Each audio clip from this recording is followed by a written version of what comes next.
بسم اللہ الرحمن الرحیم۔ السلام علیکم۔ سپریم کورٹ کے سابق چیف جسٹس، ویسے تو وہ چیف جسٹس نہیں بن سکے، لیکن میں ان کو اس لیے چیف جسٹس کہہ رہا ہوں کیونکہ آئین کی روح سے انہوں نے ہی چیف جسٹس بننا تھا، جسٹس منصور علی شاہ۔ لیکن ان کا راستہ روکنے کے لیے، انہیں اپنے راستے سے ہٹانے کے لیے، اور اس ہائبرڈ نظام نے جو مکروہ واردات ڈالنی تھی پاکستانی قوم کے ساتھ، وہ جانتی تھی، یہ ریاست، یہ نظام جانتا تھا کہ اس مکروہ واردات کے راستے میں منصور علی شاہ کھڑا ہو سکتا ہے، عطر من اللہ کھڑا ہو سکتا ہے، منیب اختر کھڑا ہو سکتا ہے، جسٹس عائشہ کھڑی ہو سکتی ہیں،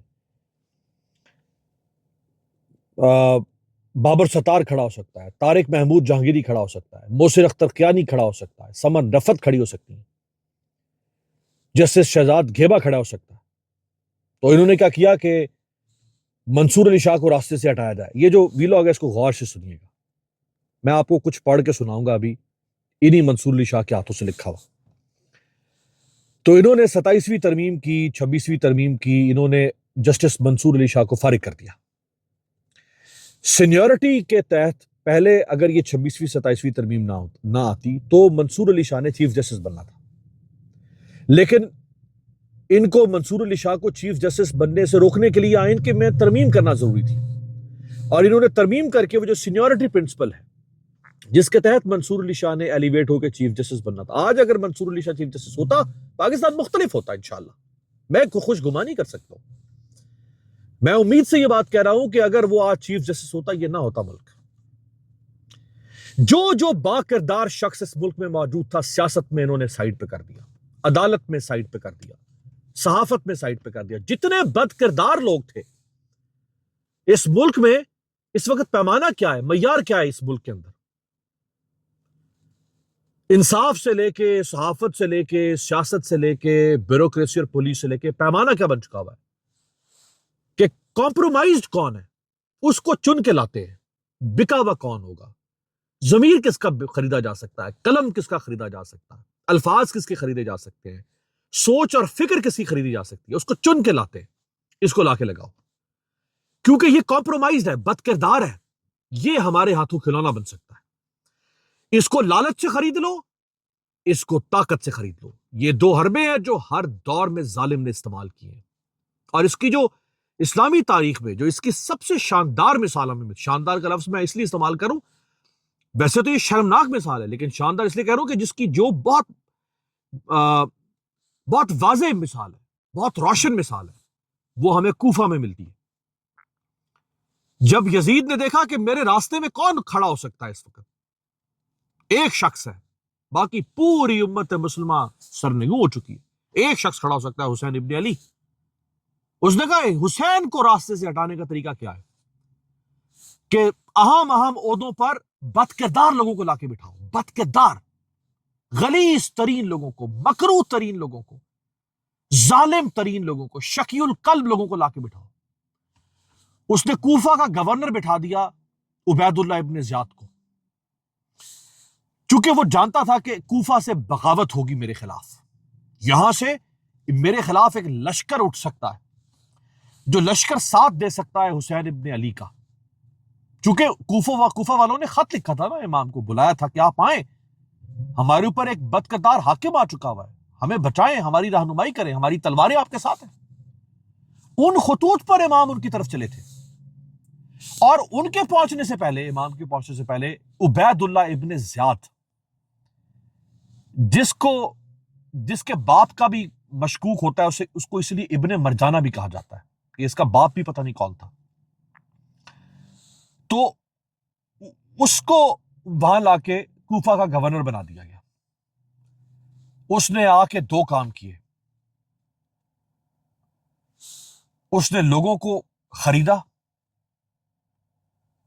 جو بک جاتا تھا وہ تلوار لا کے اپنی ابن زیاد کے حوالے کر دیتا تھا کہ میں نہیں لڑوں گا، یہ تلوار تمہارے پاس ہے۔ جب وہ کوفہ میں آیا تو اس نے کہا، اہل کوفہ سے کہا کہ تمہارے سر مجھے ایسے نظر آ رہے ہیں جیسے گندم کے تیار خوشے ہو، جیسے پکی ہوئی فصل کاٹی جاتی ہے، تمہارے سر مجھے ایسے نظر آ رہے ہیں، تمہاری گردنیں اڑا دوں گا۔ جو ڈر گئے انہوں نے بھی تلواریں لا کے اس کے سامنے رکھ دی، جو بک گئے انہوں نے بھی تلواریں لا کے سامنے رکھ دی۔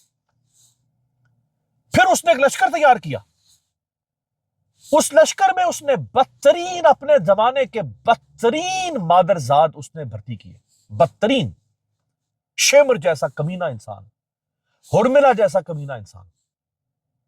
یہ میں آپ کو پورا پروسیس بتا رہا ہوں کہ جب کہیں کوئی سسٹم ایسا آ جاتا ہے، ظلم پر مبنی سسٹم، وہ سسٹم پر کیا کرتا ہے؟ وہ لوگوں کو خریدتا ہے دو طرح سے، طاقت سے اور لالچ سے، یا پھر وہ خریدنے کے بعد پھر وہ اس سسٹم کو، وہ اس پورے نظام کو اپنی مٹھی میں لینے کے لیے، جکڑنے کے لیے وہ وہاں پہ اپنے کارندے لا کے بٹھاتا ہے، بدکماش کارندے۔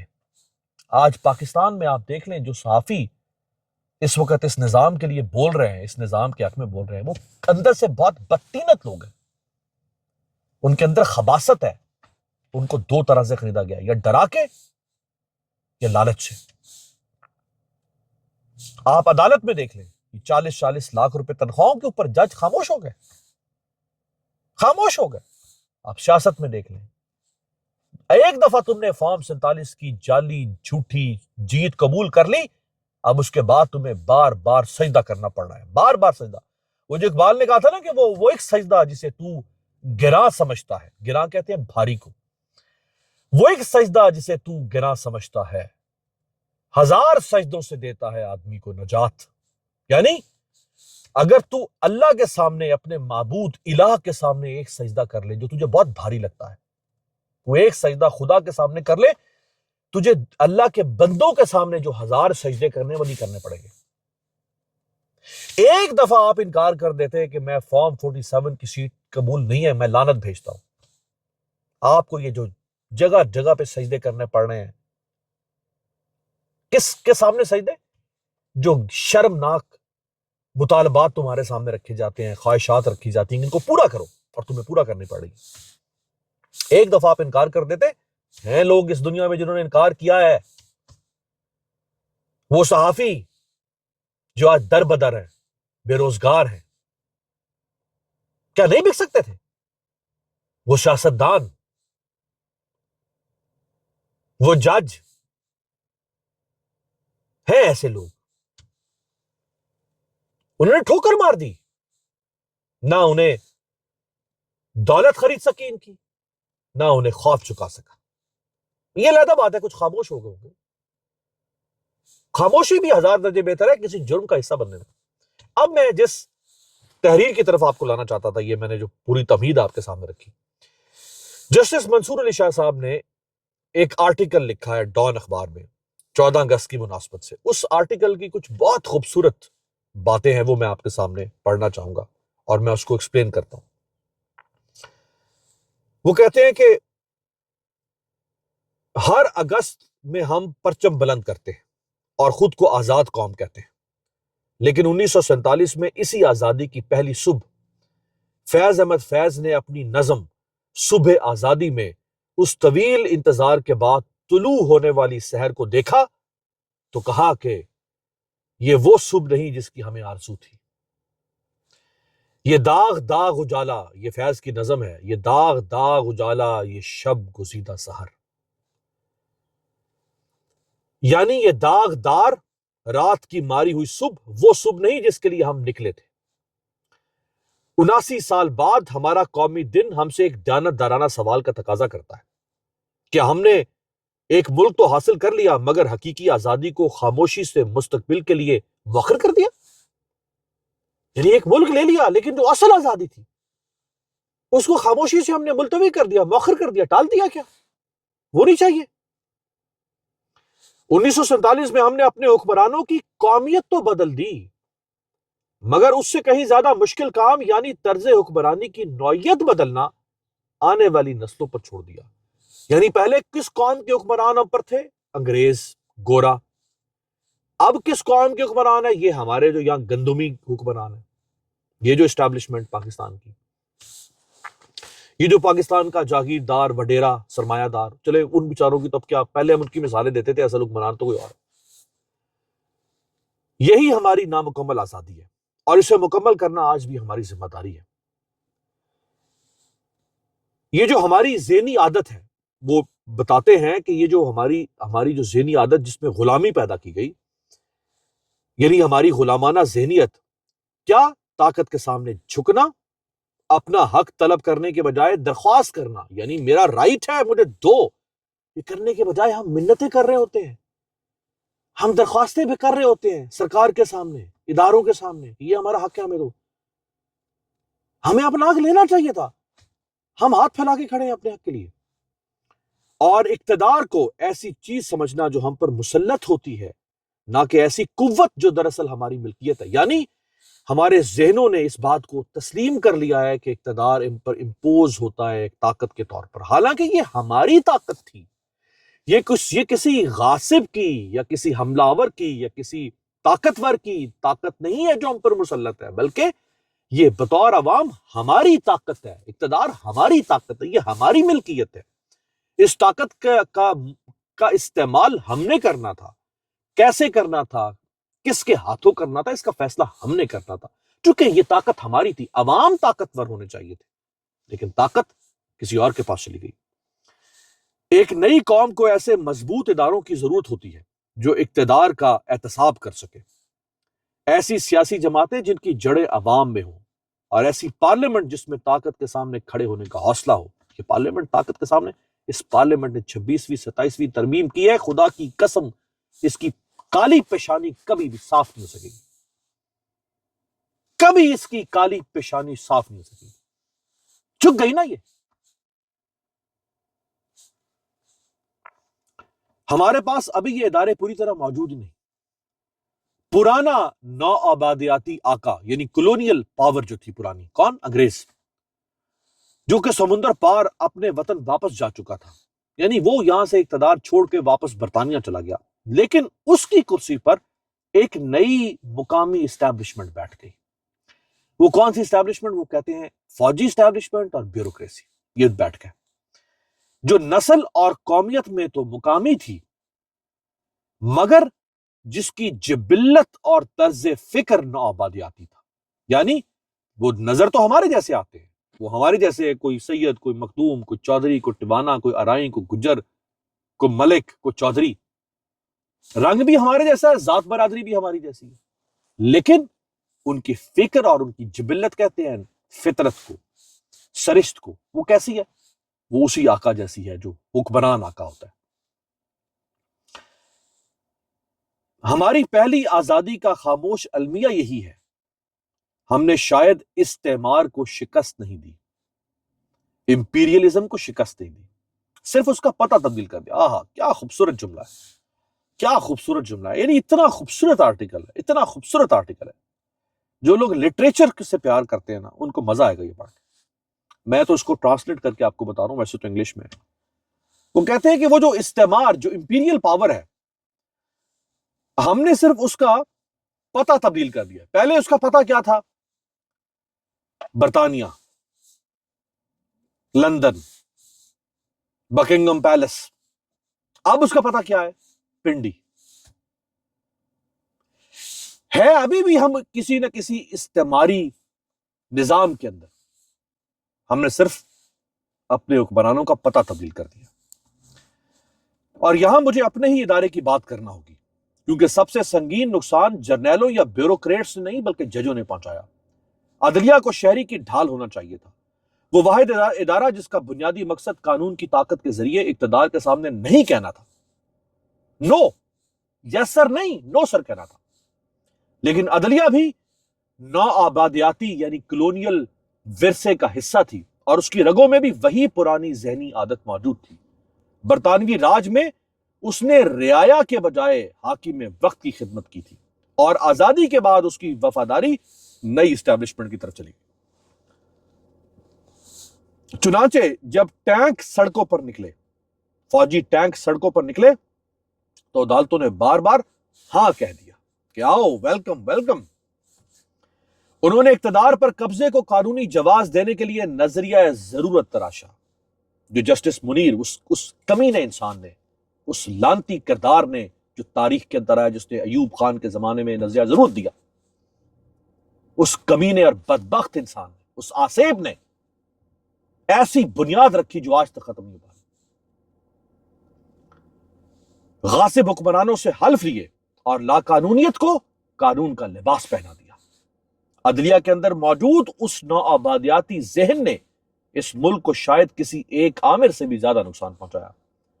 اگر وہ بہت خوبصورت سوال کرتے ہیں. وہ کہتے ہیں آخر ججوں نے طاقت کے سامنے ہتھیار کیوں ڈالے؟ اس کی 3 انسانی وجوہات ہیں جن کا قانون سے کوئی تعلق نہیں. پہلی وجہ خوف ہے. آزادی اور اصول پسندی کی قیمت بعض ججوں کو اپنے کریئر، اپنی آزادی اور بعض اوقات اپنی جان سے بھی ادا کرنا پڑی. یعنی جو جج کھڑا ہو جاتا تھا اس سے پھر اس کو نوکری سے فارغ کر دیا جاتا تھا، جیسے ان کو فارغ کیا گیا. ابھی فارغ ہوئے نا 5-6 ججز، اسی وجہ سے ہوئے. قتل بھی کیا جا سکتا ہے، جج کو مارا بھی جا سکتا ہے، اس کا کریئر تباہ کیا جا سکتا ہے بطور جج. دوسری وجہ جس کا اعتراف سب سے کم کیا جاتا ہے آسائش اور مرات ہے. یعنی جو پرکس اینڈ پریولیجز ہیں بطور جج، اس میں کیا ہے؟ وہ کہتے ہیں عہدہ. یعنی جج، جب نام کے ساتھ جج لکھا جاتا ہے ویسے ہی تھر تھر کام جاتا ہے ہر بندہ. جدھر بھی جائے گا جج، جسٹس فلانا، جسٹس ڈھمکانا، جسٹس ہی سب کچھ جج. وہ ایسا رو بھی ایسا ہوتا ہے جج کا، بھائی سب کچھ تھر تھر کہاں پر. یہ اس میں مزہ آتا ہے. آپ اس کو قربان نہیں کرتے، سیکریفائس نہیں کرتے. لقب وہی ٹائٹل. جو تیسرا سرکاری گھر، آپ کو گھر ملتا ہے کئی کنالوں پر مشتمل. گاڑی، یہ تو پرانی بات کر دی ہے. جج صاحب نے پتہ نہیں کوئی 10 سال پہلے یہ آرٹیکل لکھا ہے. اب تو گاڑی کے علاوہ جو کچھ مل رہا ہے، پینشن 25-25 لاکھ روپے پینشن، 20-20 25-25 لاکھ روپے پینشن، 40-40 لاکھ روپے تنخواہیں ایک مہینے میں. اور تیسری وجہ وہ کہتے ہیں تنہائی. اس وقت تنہا کھڑے رہنے کا بوجھ جب آپ کے ساتھی پہلے ہی نظریں پھیرنے کے لیے اپنے اپنے جواز تلاش کر چکے ہو. یعنی اگر 10 جج ہیں اور 10 میں سے 9 جج کسی نہ کسی طرح سے جواز بنا کر اسٹیبلشمنٹ کے ٹاؤٹ یا کسی آمر کے پٹھو بننا چاہتے ہو، اور آپ اکیلے کھڑے ہو جائیں اور آپ کو آئسولیشن فیل ہو، تنہائی کا شکار ہو جائے معاشرے میں کہ میں تو تنہا رہ گیا ہوں، میرے ساتھ تو کوئی بھی نہیں ہے، سب تو ادھر مل گئے. تو اس تنہائی کے خوف کی وجہ سے بھی بعض لوگ پھر کہتے ہیں نہیں یار، جو جدھر چل رہے ہیں لوگ آپ بھی ادھر ہی چل پڑو. وہ کہتے ہیں کہ ان تمام دباؤ کا مقابلہ صرف ایک چیز کر سکتی ہے، اور وہ چیز قانون کی ڈگری کے ساتھ نہیں ملتی، وہ چیز کردار سے ملتی ہے. آئے ہائے، اس کردار کے اوپر میں 10 گھنٹے آپ سے ویلاگ کر سکتا ہوں، انٹرپٹڈ، بغیر ویڈیو روکے 10 گھنٹے بات کر سکتے ہوں. یہ کتنا بڑا اس وقت چیلنج ہے پاکستان کے اندر. کریکٹر ختم ہو گیا ہے. کریکٹر ہمارے سب کے اندر ایک چھوٹا چھوٹا عامر بیٹھا ہوا ہے. ہمیں جب موقع ملتا ہے ہم اس عامر کے ٹاؤٹ بن جاتے ہیں. یہ کریکٹر کی کمی ہے. اور آخر میں وہ کہتے ہیں کہ لہٰذا ہماری دوسری آزادی کا سوال بظاہر بہت سادہ ہے. کون سی دوسری آزادی؟ حقیقی آزادی. ہم ایسے شہری اور ایسے جج کیسے پیدا کریں جو اس وقت نہیں کہنے کی طاقت رکھتے ہوں جب اقتدار ان کے سامنے میز کی دوسری طرف بیٹھا ہو، وہ اس طرف بیٹھے ہوں، سامنے اقتدار بیٹھا ہو، اور وہ اقتدار نرم لہجے میں آپ سے بات کر رہا ہو اور بدلے میں سب کچھ دینے کو تیار ہو، اور آپ کہہ دیں نو سر. جیسے وہ حضور صلی اللہ علیہ وآلہ وسلم نے کہا تھا کہ یہ عرب اگر یہ میرے دائیں ہاتھ پر سورج اور بائیں ہاتھ پر چاند، یا دائیں ہاتھ پر چاند اور بائیں ہاتھ پر سورج بھی رکھتے، تو میں محمد اپنے رب کا انکار نہیں کر سکتا، یا میں اس کے پیغام سے پیچھے نہیں ہٹ سکتا، یا میں ان کے بتوں کو تسلیم نہیں کر سکتا. تو سورج اور چاند سے مراد کیا تھی؟ سورج سے مراد مشکلات مجھ پر لاد دیں، اور چاند سے مراد مجھے میرے سامنے دنیا کی جو چاہو جلال دولت کے انبار لگا دے، میں اپنے مقصد سے پیچھے نہیں ہٹوں گا. یہ لمحہ ہم میں سے ہر شخص کی زندگی میں آتا ہے. ایک طرف آپ کے سامنے دولت ہے، یہ خوف ہے. چلو یار، خوف کے سامنے تو اگر آپ جھک گئے تو سمجھ میں آتی ہے بات. یار چلیں، خوف انسان کو کمزور کر دیتا ہے. لعنت ہے ان لوگوں پر، لعنت ہے ان لوگوں پر، لعنت ہے ان لوگوں پر جو پرکس اینڈ پریولیجز کے لیے، مرات کے لیے، آسائشوں کے لیے بک جاتے ہیں. لعنت ہے ان لوگوں پر. خدا حافظ.